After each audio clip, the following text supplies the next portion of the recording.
Many thanks for accepting our invitation to give an interview to our journal.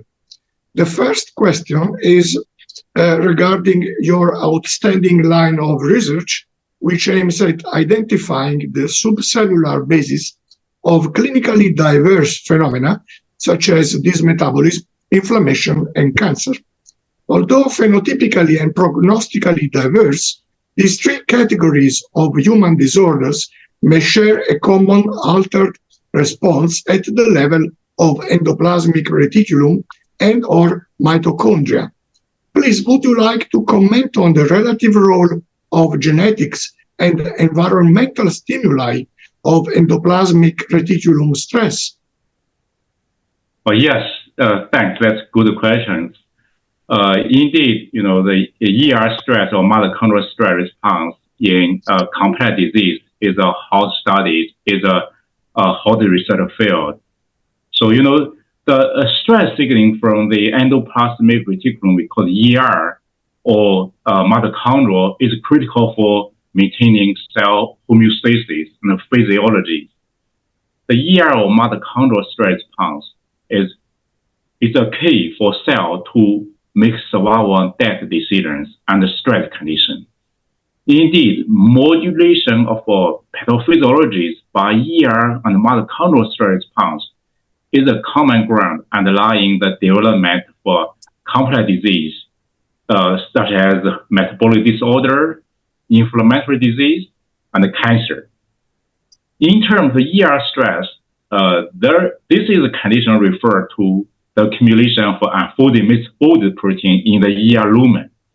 A number of biochemical, pathophysiological, or environmental stimuli, such as depletion for calcium homeostasis or redox states inside the cell, elevated secreted protein synthesis, expression for misfolded protein, or overload for cholesterol, energy fluctuation, or expression for abnormal proteins by genetic mutations.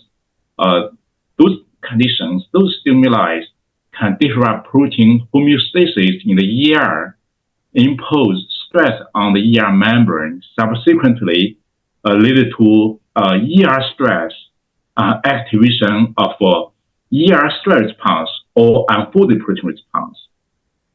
Sometimes we call the ER stress response, in most time actually, ER stress response refer to unfolded protein response.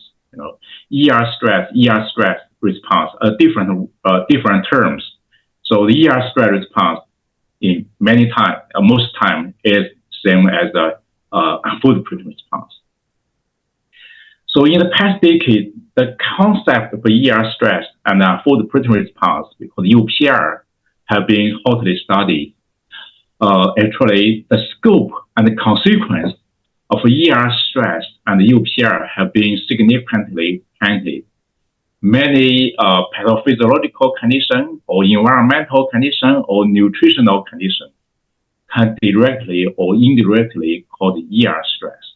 For example, metabolic stress condition, like a high-fat diet, high homocysteine diet, inflammatory cytokines, saturated fatty acids, overnutrition, nutrient starvation, all those metabolic conditions can cause ER stress, at least indirectly.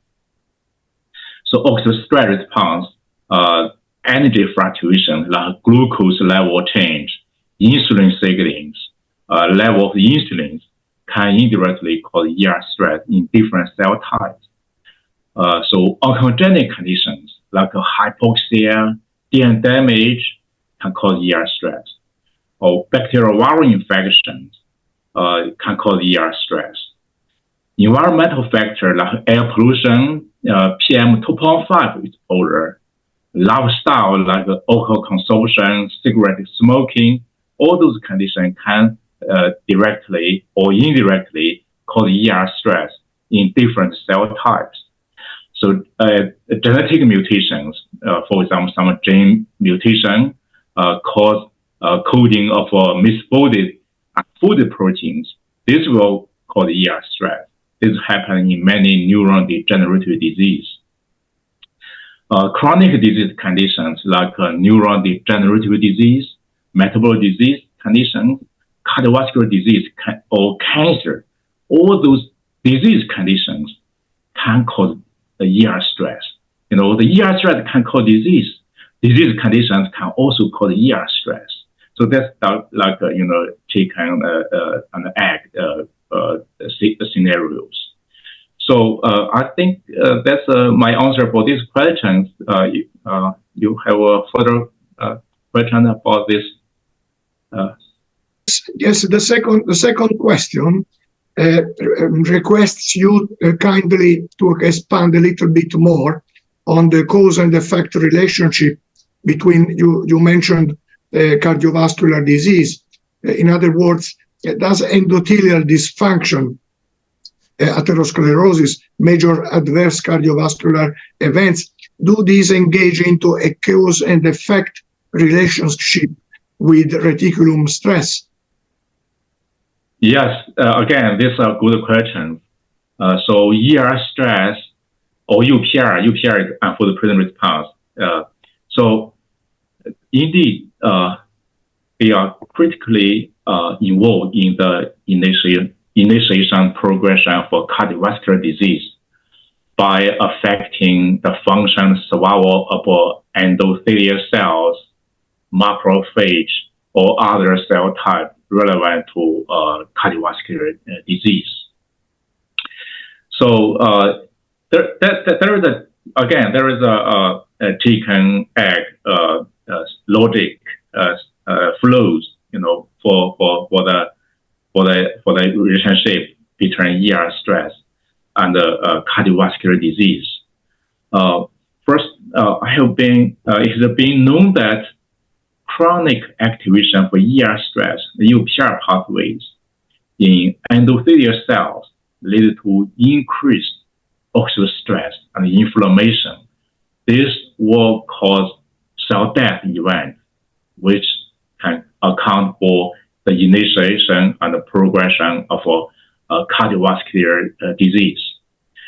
Because endothelial cells play a key role in maintaining vascular homeostasis, various pathophysiological conditions can interfere with the vascular homeostasis by targeting endothelial cells or macrophage. For example, nutritional factors like homocysteine, saturated fatty acids, high cholesterol, high glucose, or insulin signals, insulin resistance, those conditions can lead to endothelial dysfunction, in part at least through the activation for ER stress pathway mediated by PERK, CHOP, UPR arms.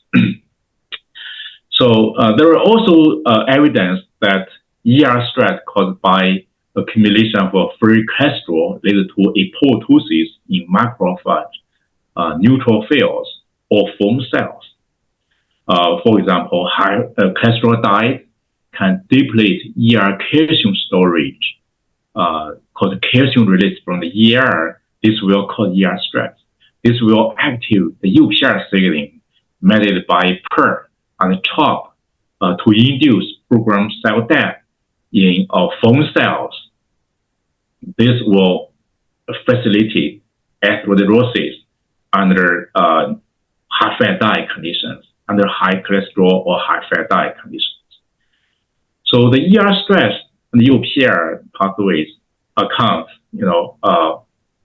for the cytotoxicity for cholesterol in the development of cardiovascular disease. However, I would clarify that ER stress response can be beneficial through an adaptive and food protein response. So, or to be detrimental through a maladaptive ER stress response. So ER stress response or UPR, like a double-edged sword, could it be beneficial, could it be killing? Because the primary function of ER stress is protective. is beneficial, like inflammation, like immune response. The primary function, the first primary roles for ER stress response is protective, is survival, is beneficial. However, when the stress gets prolonged or too severe, too accurate, the UPR, ER stress response can be detrimental. These scenarios, this situation happen to the development cardiovascular disease. So without ER stress response, without UPR, the cell is more vulnerable to the pathological stimuli in term for initiation of a cardiovascular disease.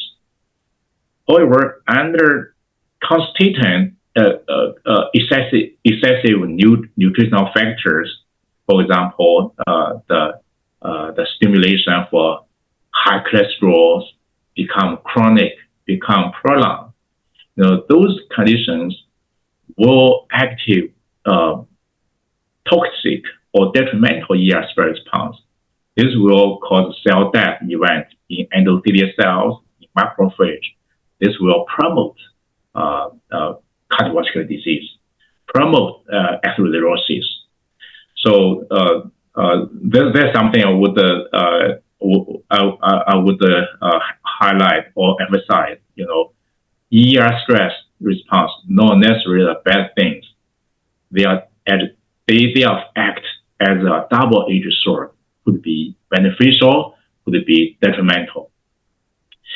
However, in term therapies, people find some small molecules which can improve ER environment, reduce ER stress.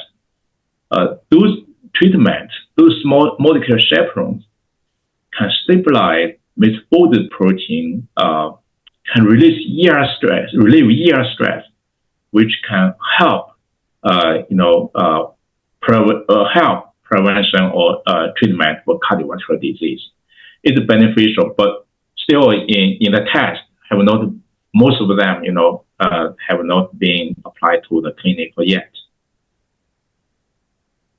Many thanks. If we want to go forward, the third question regards the fact that biological sex is a key modifier of health, disease, and medicine, and fundamental sex differences have been documented. The susceptibility to develop metabolic disorders, autoimmune, cardiovascular disease, and cancer.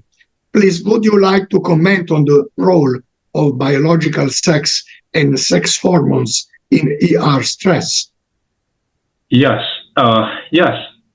So the biological sex in metabolic disease, particularly, is partially relevant with ER stress. Males present a higher risk to be obese and insulin resistant, diabetic than female. That has been confirmed. But those disorders indeed is associated with ER stress. For example, sex hormone, testosterone, the mutation can lead to higher body weight and greater expression for ER stress markers in the liver. Those ER stress markers like BIP, GRP78, ATL4, SBP1, is highly expressed in the liver in males in response to testosterone treatment. So the increased ER stress in males during puberty is due to an increase in testosterone levels, which is associated with the ER stress upregulations. So there is also evidence supporting that sex difference in a pancreas islet stress response support female beta cell resilience to metabolic challenge. emerging evidence point to sex difference in beta cells. Female beta cells are more resistant to ER stress challenge. By tuning carmazine or dextroscarin, those classic ER stress inducers. The female islet pancreas actually maintain a better insulin secretion and show a distinct transcriptional response in response to ER stress challenge compared to the male. This may partially explain why a female are more resistant to stress in terms of development of metabolic syndromes under those metabolic stress conditions. So another new evidence shows that sex hormone binding globulin is called SHBG. This hormone can prevent ER stress in liver hepatocytes in animals. That's also raises an interesting question that sex hormone actually can somehow, some specific sex hormones may be relevant for female, can somehow prevent ER stress response in metabolic organs like liver. That maybe can partially explain why female is more resistant to metabolic disorders under overnutrition conditions. Thank you. I think that practicing clinicians would be interested in evaluating the levels of ER stress in their patients at both at the baseline and during follow-up to gauge the efficacy of treatment. Do you feel that any among the widely available liver tests, notably including gamma-glutamyl transferase, may be a useful proxy to this end? Yes, I would say to some extent, the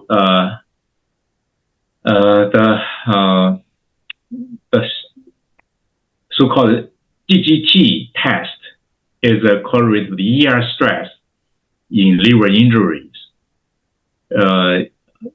GGT test basically an indication for liver injuries. Could be triggered by a physical injury, a nutrition diet, inflammation. Under those conditions, ER stress response, ER stress always elevated. Detecting ER stress could be an indication of liver injuries, which is consistent with the GGT levels. But ER stress is not only it's not the only one indicators for the liver injuries. Actually, mitochondrial injuries or inflammatory response independent ER stress of fibrosis also indicators or index for liver injuries. Sometimes they are independent of ER stress response. I would only say, to some extent, ER stress and the liver GGT levels are consistent in terms of indicating liver injuries. Many thanks. Let us move to question number 5. It is widely appreciated that a substantial heterogeneity characterizes NAFLD, now renamed to MASLD, and the metabolic syndrome. Do you deem that assessing the level of ER stress in these contexts may provide a clue for a better stratification of patients and promotion of precision medicine approaches in this arena? Yeah. So quantitative assessment for ER stress would serve as one of the approach to precisely evaluate the states of MA, SLD, and metabolic syndromes. For example, levels of ER stress and activation of UPR pathways may reflect the different stage of fatty liver disease characterized by hepatic steatosis, inflammation, and fibrosis. However, I would emphasize that because the primary function of ER stress response, or UPR, is protective. For MASLD caused by overnutrition or high-fat diet, the ER stress response, or UPR, is suppressed at the early stage of disease. However, at the late stage or advanced stage of MASLD, when the hepatic fibrosis occurs, for example, ER stress response is elevated mainly due to the acute disease conditions or liver injuries. So at the late or advanced stage, but not at the early stage of MASLD, elevation of ER stress response is a reliable indicator for the severity of the disease. Therefore, we need to be careful when we interpret the data of ER stress response for evaluating MASLD or metabolic syndromes caused by overnutrition or other risk factors.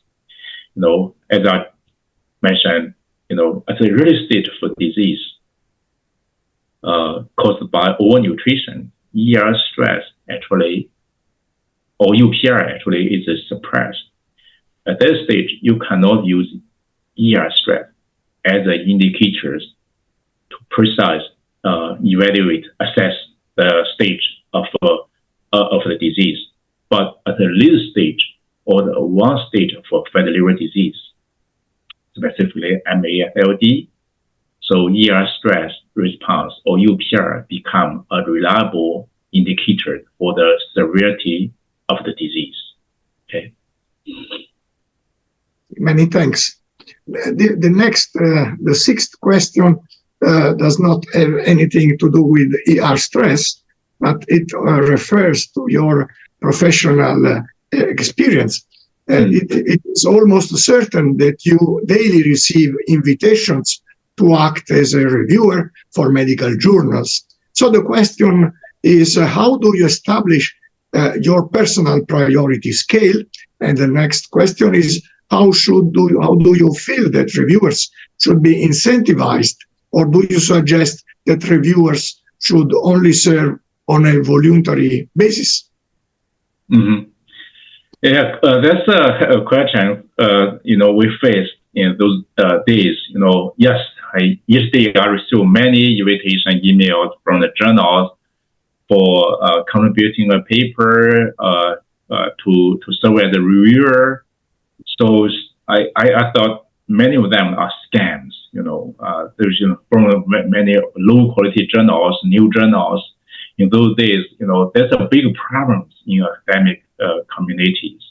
Those too many information, too many papers, too less reliable information, too less high quality journals, high quality papers.